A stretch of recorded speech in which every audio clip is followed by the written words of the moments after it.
Hi hello എല്ലാവർക്കും മുന്നേരി സേഫ്സിൻ്റെ മറ്റൊരു വീഡിയോയിലേക്ക് സ്വാഗതം. എനിക്കൊരു Q&A സെക്ഷൻ ചെയ്യണമെന്ന് ഭയങ്കര ആഗ്രഹമായിരുന്നു കേട്ടോ. അപ്പോൾ ഞാനൊരു കമ്മ്യൂണിറ്റി പോസ്റ്റ് ഇട്ടിട്ടുണ്ടായിരുന്നു. Q&A സെക്ഷൻ ചെയ്യണമെന്നുണ്ട്, എല്ലാവരും എന്തെങ്കിലുമൊക്കെ ക്വസ്റ്റ്യൻസ് ചോദിക്കുമെന്ന് പറഞ്ഞിട്ട്. പക്ഷേ അധികം ക്വസ്റ്റ്യൻസ് ഒന്നുമില്ല, എന്നാലും കുറച്ച് ക്വസ്റ്റ്യൻസ് പറഞ്ഞിട്ട്. അപ്പോൾ തന്നെ എനിക്ക് ആദ്യം വന്ന message travel and textiles by മൃദുവിൻ്റെ ആയിരുന്നു. Are you missing your family എന്നായിരുന്നു മൃദു എന്നോട് ചോദിച്ചത്. ഓഫ് കോഴ്സ് ഞാൻ ഇപ്പോൾ ഒരു പ്രവാസിയായിട്ടാണ് നിൽക്കുന്നത്. ഞാൻ തീർച്ചയായിട്ടും എൻ്റെ ഫാമിലി എല്ലാവരും മിസ് ചെയ്യുന്നുണ്ട്. ഫാമിലിയായിട്ട് നിൽക്കുമ്പോൾ ഉള്ളൊരു വൈബ് ഞാനിവിടെ പ്രവാസിയായിട്ട് ഒറ്റയ്ക്ക് നിൽക്കുമ്പോൾ എനിക്കെന്നല്ല ഒരാൾക്കും കിട്ടില്ല. പ്രവാസിയായിട്ടുള്ള എല്ലാവരും അവരുടെ ഫാമിലി മിസ് ചെയ്തുകൊണ്ട് തന്നെയാണ് പ്രവാസ ജീവിതം. എനിക്കതാണ് മൃദുവിനോട് പറയാനുള്ളത്. പിന്നെ എനിക്ക് രണ്ടാമത് വന്ന ക്വസ്റ്റ്യൻസ് എന്ന് വെച്ചാൽ ടിബിൻ വ്ളോഗ്സിൻ്റെ ആയിരുന്നു. എന്തുണ്ട് വാർത്തകളെന്നായിരുന്നു ആൾ ചോദിച്ചിരുന്നത്. നല്ല വാർത്തകൾ. ടിബിൻ വ്ളോഗ്സ് എന്താണ് പറയാനുള്ളത്, നല്ല വിശേഷം തന്നെയാണ്. പ്രത്യേകിച്ച് സാഡ്നെസ് ഒന്നുമില്ല, അടിപൊളിയായിട്ട് പോകുന്നു. കർണൻ കണ്ണൂർ എന്ന് പറയുന്നൊരു വ്യക്തിയാണ് പിന്നെ എന്നോട് ക്വസ്റ്റ്യൻ ചോദിച്ചത്. അപ്പോൾ ഈ കർണനെ പറ്റി പറയുകയാണെന്നുണ്ടെങ്കിൽ ഞാൻ എപ്പോൾ ലൈവ് പോയാലും ഇടയ്ക്കിടയ്ക്ക് എൻ്റെ ലൈവിൽ വന്നിട്ട് എന്നോട് വിശേഷങ്ങളൊക്കെ തിരക്കാറുള്ള വ്യക്തിയാണ് കർണൻ. കർണൻ എന്നോട് ചോദിച്ചത് എന്താണെന്ന് വെച്ചാൽ ഞാൻ വായിക്കാവേ. ശിവൻ, വിഷ്ണു, ബ്രഹ്മാവ്, അല്ലാഹു, ഈശോ ഇവരൊക്കെ എന്തെടുക്കുവാണെന്ന് അറിയുമെന്ന്. അപ്പം ഞാൻ ഇതിനെന്താണ് മറുപടി പറയേണ്ടത്? ഇവരൊക്കെ എന്തെടുക്കുമെന്ന് എനിക്കെങ്ങനെ അറിയുന്നു? പിന്നെ എന്നാലും നിൻ്റെ ഒരു സമാധാനത്തിന് വേണ്ടി ഞാൻ പറയാം. കാരണം ഈ ഒരു Q&A സെക്ഷൻ ചെയ്യേണ്ട ഒരാൾക്ക് അയച്ചു കൊടുക്കേണ്ട ഒരു ക്വസ്റ്റ്യനാണോ നീ ചോദിച്ചത് എന്ന് ആലോചിച്ചിരിക്കുമായിരിക്കും അവരൊക്കെ. ഇവൻ എന്താണ് ഇങ്ങനെ ആയിപ്പോയെന്നായിരിക്കും അവർ ചിലപ്പം ചിന്തിക്കുന്നത്. പക്ഷേ എനിക്ക് എന്തായാലും ആ ഒരു രസകരമായൊരു ക്വസ്റ്റ്യനായിരുന്നു അവൻ ചോദിച്ചത്. അവൻ ഒരു ഫണ്ണി ആയിട്ട് ചോദിച്ചതായിരിക്കാം. എന്തായാലും കൊള്ളാം, എനിക്ക് ഇഷ്ടപ്പെട്ടു കേട്ടോ. ഞാൻ അങ്ങനെ ഒരു ക്വസ്റ്റ്യൻ ഒരിക്കലും പ്രതീക്ഷിച്ചില്ല. കാരണം എന്ത് ചെയ്യുന്നു. പിന്നെ എനിക്ക് ടേസ്റ്റ് ആഫ്രിക്ക വിത്ത് ആശയുണ്ട്. ആശ ഒരു ഹായ് പറഞ്ഞിട്ടുണ്ടായിരുന്നു. ആ പോസ്റ്റിൽ തന്നെയാണ്. ഈ പോസ്റ്റിലുള്ള ഒരുവിധം എല്ലാ മെസ്സേജും ഞാൻ വായിക്കുന്നതായിരിക്കും കേട്ടോ. പിന്നെ എൻ്റെ ഒരു കസിനുണ്ട് ലച്ചു എന്നോട് വെയിറ്റ് ലോസ് ജേണി ചെയ്യുമെന്ന് ചോദിച്ചിട്ടുണ്ടായിരുന്നു. അപ്പോൾ ഇപ്പോൾ നിൽക്കുന്ന ഒരു സാഹചര്യത്തിൽ എനിക്ക് വെയിറ്റ് ലോസ് ജേണി ചെയ്യാൻ നിവർത്തിയില്ല. അപ്പോൾ ഞാൻ പിന്നെ കുറച്ചൊരു ഗ്യാപ്പിന് ശേഷം ഞാൻ വെയിറ്റ് ലോസ് ജേണി ചെയ്യുന്നതായിരിക്കും. ഓക്കെ. എന്നോട് ഒരു ക്വസ്റ്റ്യൻ ചോദിക്കാൻ പറഞ്ഞപ്പോൾ ഒരുപാട് ക്വസ്റ്റ്യൻ ചോദിച്ച ഒരാളുണ്ട്. ഇറ്റ്സ് മൈ പാഷനാണ് അത്. ഇറ്റ്സ് മൈ പാഷനെ പറ്റി പറയുകയാണെങ്കിൽ എനിക്ക് ചാനലിൽ എനിക്ക് ചെറിയ സപ്പോർട്ടൊക്കെ ആളുടെ അത്യാവശ്യം നല്ലൊരു സപ്പോർട്ടൊക്കെ ആളുടെ ഇന്ന് കിട്ടിയിട്ടുണ്ട്. ഒരു നല്ല വ്യക്തിയാണ് ഇറ്റ്സ് മൈ പാഷൻ. ആളെനിക്ക് നല്ല ക്വസ്റ്റ്യൻസാണ് ചോദിച്ചത്. എനിക്ക് ഒരു ക്വസ്റ്റ്യൻ ചോദിക്കാൻ പറഞ്ഞപ്പോൾ ഒരു 5-6 ക്വസ്റ്റ്യൻ എന്തൊക്കെയാണെന്ന് ഞാൻ വായിക്കാവേ. യൂട്യൂബിനെ കുറിച്ച് നിങ്ങളുടെ അഭിപ്രായം എന്താണ്? യൂട്യൂബിൽ വന്നതിന് ശേഷം നിങ്ങൾക്കുണ്ടായ മാറ്റങ്ങൾ, യൂട്യൂബിൽ ഉണ്ടായ നല്ല മുഹൂർത്തങ്ങൾ, അതുപോലെ തന്നെ മോശമായി ഉണ്ടായ ഒരു അനുഭവം എന്താണ്?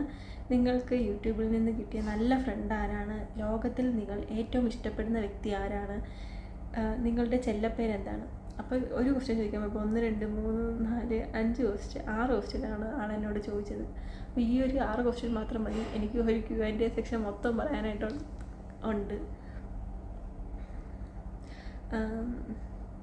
ഇതിനകത്തിപ്പോൾ ആദ്യം ചോദിച്ച ക്വസ്റ്റ്യൻ എന്ന് വെച്ചാൽ യൂട്യൂബിനെ കുറിച്ച് നിങ്ങളുടെ അഭിപ്രായം എന്താണ്? യൂട്യൂബിനെ കുറിച്ച് വളരെ നല്ല അഭിപ്രായമാണ്. ഞാൻ യൂട്യൂബ് നമ്മൾ വിചാരിച്ച യൂട്യൂബിൽ ആരും ഒരു വീഡിയോ എടുത്ത് ഇട്ടുന്നു പോസ്റ്റ് ചെയ്യുന്നു അങ്ങനെയാണ് വിചാരിച്ചത്. ഒരുപാട് എഫേർട്ട് ഉണ്ടെന്ന് മനസ്സിലായത് യൂട്യൂബിൽ ഞാനൊരു ചാനൽ തുടങ്ങിയതിന് ശേഷമാണ്. ഒരു വീഡിയോ ഒരാൾ എടുക്കുന്നതിനും പിന്നിൽ എന്തോരം എഫേർട്ട് ഉണ്ടെന്ന് നമുക്ക് മനസ്സിലായി. യൂട്യൂബിൽ വന്നതിന് ശേഷം നിങ്ങൾക്കുണ്ടായ മാറ്റം എന്താണെന്ന് ആൾ ചോദിക്കുന്നുണ്ട്. അപ്പം എനിക്ക് യൂട്യൂബിൽ വന്നതിന് ശേഷം ഉണ്ടായൊരു മാറ്റം എന്ന് വെച്ചാൽ ഞാൻ ഭയങ്കര എപ്പോഴും സാഡായിട്ടിരിക്കുന്ന ഒരു വ്യക്തിയായിരുന്നു. സാഡായെന്ന് വെച്ചാൽ എപ്പോഴും എന്തെങ്കിലുമൊക്കെ ആലോചിച്ച് ഭയങ്കര ടെൻഷൻ അടിച്ചൊക്കെ ഇരിക്കുമായിരുന്നു. പക്ഷെ ഞാൻ യൂട്യൂബിലോട്ട് ഞാനൊരു യൂട്യൂബ് ചാനൽ തുടങ്ങിയതിന് ശേഷം ഞാൻ ഭയങ്കരമായിട്ട് ആക്റ്റീവായി ഇരിക്കുന്നുണ്ട്. അതെനിക്കുണ്ടായൊരു നല്ലൊരു മാറ്റമായിട്ട് എനിക്ക് തന്നെ ഫീൽ ചെയ്യാൻ പറ്റുന്നുണ്ട്. ഞാൻ കുറച്ചുകൂടി ആക്റ്റീവായിട്ടിരിക്കുന്നുണ്ട്. മറ്റേത് എപ്പോഴും ടെൻഷൻ, എന്നാ നാട്ടിൽ പോകുന്നത്, ഓരോരോ കാര്യങ്ങൾ ആലോചിച്ച് ടെൻഷൻ അടിച്ചിരിക്കുന്ന ഒരു വ്യക്തിയായിരുന്നു. അപ്പം ഞാൻ വേറൊരു ക്വസ്റ്റ്യൻ എന്ന് വെച്ചാൽ യൂട്യൂബിൽ നിന്നുണ്ടായ ഒരു നല്ല മുഹൂർത്തവും ഒരു മോശ അനുഭവവും പറയാനാണ്.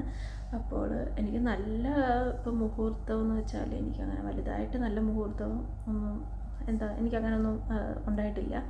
പിന്നെ നമുക്ക് ഒരു സന്തോഷം ഉണ്ടായത് എനിക്കൊരു 1000 സബ് കഴിഞ്ഞപ്പോൾ എനിക്കൊരു സന്തോഷം ഉണ്ടായിരുന്നു. അതെനിക്ക് 3 മാസത്തിൽ കംപ്ലീറ്റ് ചെയ്യാൻ പറ്റിയതിൽ എനിക്കൊരു സന്തോഷം ഉണ്ടായിരുന്നു. അതേ ഉള്ളൂ. പിന്നെ അല്ലാതെ വലിയ നല്ല മുഹൂർത്തം പറയാൻ എനിക്ക് പ്രത്യേകിച്ചൊന്നുമില്ല. പിന്നെ മോശം അനുഭവം എന്ന് വെച്ചാൽ എൻ്റെ ബാഡ് കമൻറ്റ്സ് തന്നെയാണ്. ബാഡ് കമൻറ്റ്സ് വെച്ചാൽ ലൈവ് വരുന്ന ടൈമിൽ നമ്മൾ നമുക്ക് വരുന്ന ബാഡ് കമൻസ് ഇല്ലേ, അത് തന്നെയാണ് എനിക്കുണ്ടായ ഒരു മോശം അനുഭവം എന്ന് വെച്ചാൽ. ബാഡ് കമൻസ് ഒക്കെ വരുമെന്ന് അറിഞ്ഞ് തന്നെയാണ് നമ്മൾ ലൈവ് ചെയ്യുന്നതും. പക്ഷേ എന്നാൽ ആദ്യത്തെ ടൈമിലൊക്കെ ഞാൻ ഒരു ന്യൂ യൂട്യൂബറാണല്ലോ, അപ്പോൾ എങ്ങനെയാണ് ബാഡ് കമൻസ് വരുന്നത്, എന്തൊക്കെ വരും എന്നതിനെപ്പറ്റി എനിക്കൊരു ധാരണയില്ലായിരുന്നു. വന്നു കഴിഞ്ഞ് കുറേ കേട്ട് കഴിഞ്ഞപ്പോൾ മനസ്സിലായി, അപ്പോൾ ഇതാണില്ലേ ബാഡ് കമൻസ് എന്നുള്ളത്.